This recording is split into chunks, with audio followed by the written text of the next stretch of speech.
Episode 5 of X-Men 97 had no reason being that good and no right to rip out my heart the way that it did. So many spoilers, man, I can't hold back. I apologize in advance because y'all finna get my feelings raw and all over the place. Starting with the mess. My girl Emma is innocent. She ain't done nothing wrong. Sitting pretty, leaning back, not minding her own business. Psychically watching this Jean Scott Madeline drama played out like she's watching an episode of Love and Hip Hop. This is what that situation looked like in the comic books, but for the cartoon, she said, "My name is Bennett and this time I ain't in it." If she did not survive the attack on Genosha, I'm letting y'all know right now, I will not be well. Now, in the comics, the massacre that we just saw is when Emma develops her secondary mutation, which is her diamond form, and that makes her practically indestructible. But they doing things different from the comics and the show, so I don't know. I don't know. Speaking of the whole Jean Scott Maddie Love triangle, I don't blame Scott or Jean fan.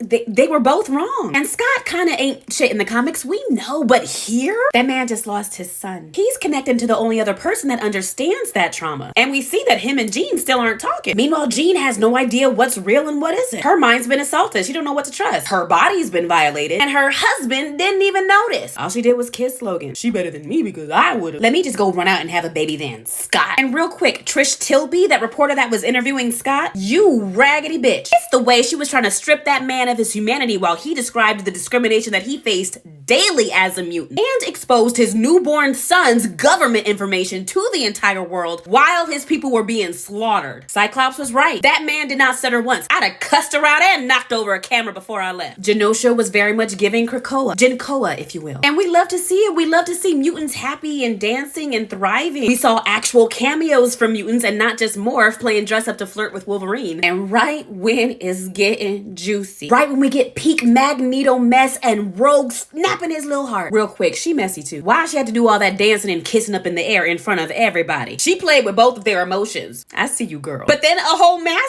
just like that? Yes, a lot of us are familiar with Genosha in the comics, but we've never seen it played out like this before, and it was just so abrupt. Life was happening, a celebration of life. It was a gala. It is scary how much that mirrors real life because as we know, times are crazy, and we're not safe in nightclubs, concerts, schools, churches, even in our own homes, depending on what you look like. And that parallel was very intentional on the part of the X-Men 97 creators. Life can just end, and that was a lot to sit with this episode. Gambit didn't even know that Rogue turned Magneto down. He was cool just falling back and just being friends because he respected her. He was a good man. Thank you, I guess, for sending him off in one of the dopest moments I think I've ever seen in animation, but Lord Jesus, why? And the first time that Rogue gets to touch and feel him, she can't. Father God, why? Maybe Magneto survived. Maybe Leech was involved. I don't know. The streets is talking. This is only episode 5 and we have 10 this season. We got a former showrunner on Twitter talking about episodes 8 through 10 are his big one. Bigger than this. And Lenore Zan, the original and current voice for Rogue, said it ain't over till it's over. Lenore, respectfully, don't you play with my emotions, girl.